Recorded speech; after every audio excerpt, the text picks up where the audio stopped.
آپ بھی بہت اچھی طرح سے واقف ہوں گے اور میں بھی جانتا ہوں کہ آج کل لوگوں کا جو دین ہے، لوگوں کا جو ایمان ہے، وہ صرف 2 پیسوں کے نام پہ لیا جا رہا ہے۔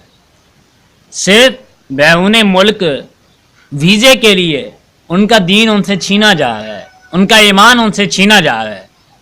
یہ لالچ دی جا رہی ہے کہ تم یہودی و نصرانی اپنے آپ کو لکھوا دو، تمہیں بیرون ملک بھیجا جائے گا، تم وہاں جا کے مال و دولت کماؤ گے، عیش عشرت کرو گے۔ اور یہ خدا کے بندے، تم اپنے آپ کو 2 پیسوں کی خاطر یہودی و نصرانی لکھوا رہے ہو؟ کچھ خدا کا خوف کرو، کچھ خدا کا خوف کرو۔ یہ تو کفار کی سازش ہے کہ ہمیں 2 پیسوں کی خاطر 2 پیسوں کی خاطر یہودی و نصرانی بنا رہے ہیں۔ یار تم نے قرآن پاک کی تلاوت نہیں کی؟ قرآن پاک میں اب تعالیٰ ارشاد فرماتا ہے وَمَا مِن دَابَةٍ فِي الْأَرْضِ إِلَّا عَلَى اللَّهِ رِزْقُهَا، دنیا میں کوئی چلنے والا ایسا نہیں ہے جس کا ایک رزق اللہ تعالیٰ کے ذمہ کرم پر نہ ہو۔ تو جب تیرے اور میرے رزق کا ضامن تیرا اور میرا رب عز و جل ہے، تو پھر تجھے اور مجھے یہودی و نصرانی لکھا کر بیرون ملک جانے کی ضرورت کیا ہے؟ کیا ضرورت ہے؟ تو حضرات گرامی، اپنی اولاد کے دل میں رسول اللہ صلی اللہ علیہ وسلم کی محبت داخل کیجیے، انہیں گھر بٹھائیے، وقت دیجیے اور بتائیے کہ میرے رسول صلی اللہ علیہ وسلم کی محبت یہ ہے۔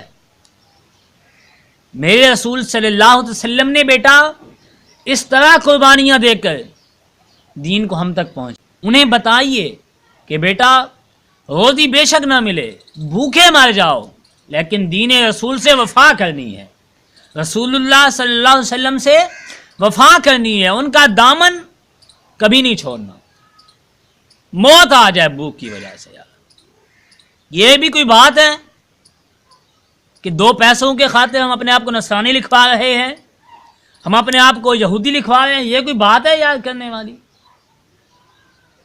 ہم نے رسول اللہ صلی اللہ علیہ وسلم کا کلمہ پڑھا ہے اور آج ہم 2 پیسوں کی خاطر اپنے آپ کو یہودی و نصرانی لکھوائیں؟ یہ بھی کوئی بات ہے یار؟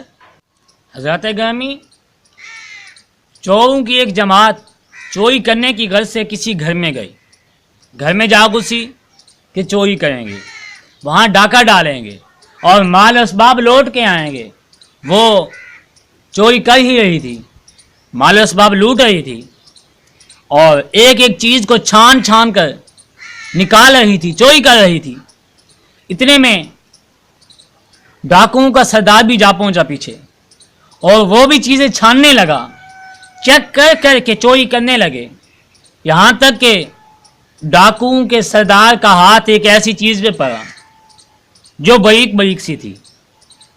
تو ڈاکوؤں کے سردار نے اس چیز پہ انگلی لگائی اور اپنی زبان پہ لگ گئی، اسے چاٹا تو معلوم ہوا کہ یہ نمک ہے، یہ نمک ہے۔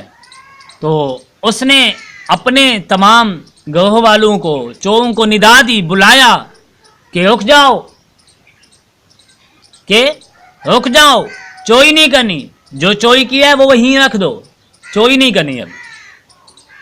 تو وہ بڑے پریشان تھے کہ اتنی مشکل سے سامان اٹھایا ہے، اب ہمیں حکم آ گیا۔ بہرحال سردار کا حکم تھا، انہوں نے سامان رکھ دیا اور واپس بھاگنے کی کچھ راستہ چلے گئے، کچھ مسافت دور ہو گئے، انہیں یقین ہو گیا کہ اب کوئی ہمارے پیچھے نہیں آ سکتا۔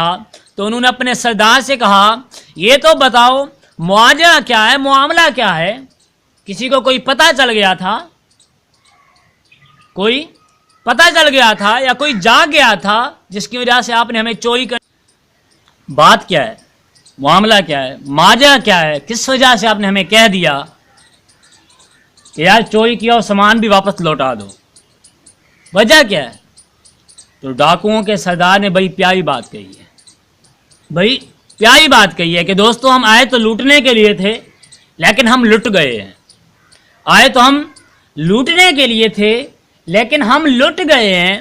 سبب یہ بنا ہے، وجہ یہ بنی ہے جو میں نے تمہیں حکم دیا ہے کہ سامان واپس کر دو، واپس رکھ دو اسی کی جگہ پہ، تو وجہ یہ بنی ہے کہ میں بھی آپ کی طرح چیزیں تلاش کر رہا تھا, چھان بین کر رہا تھا, جس طرح تم چھان بین کر رہے تھے, تو میرا ہاتھ نمک پہ گیا ہے. میں نے نمک اس گھر کا چکھ لیا ہے اس تجسس میں کہ یہ چیز کیا ہے, یہ چیز کیا ہے. اسی تجسس میں نے اس گھر کا نمک کھا لیا ہے.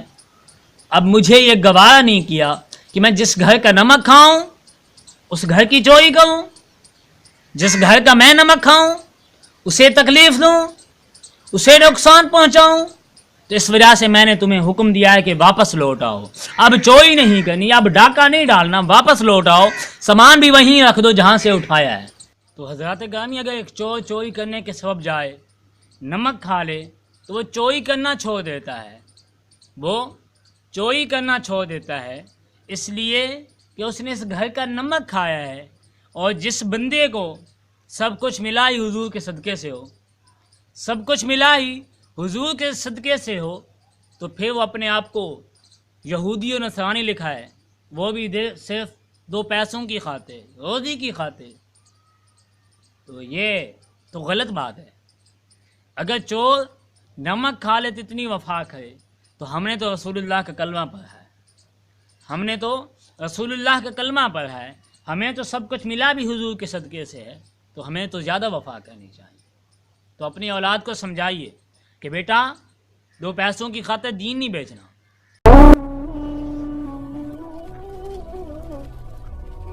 اس ویڈیو کو شیئر ضرور کیجیے, ہو سکتا ہے آپ کے ایک شیئر سے یہ بات کسی کے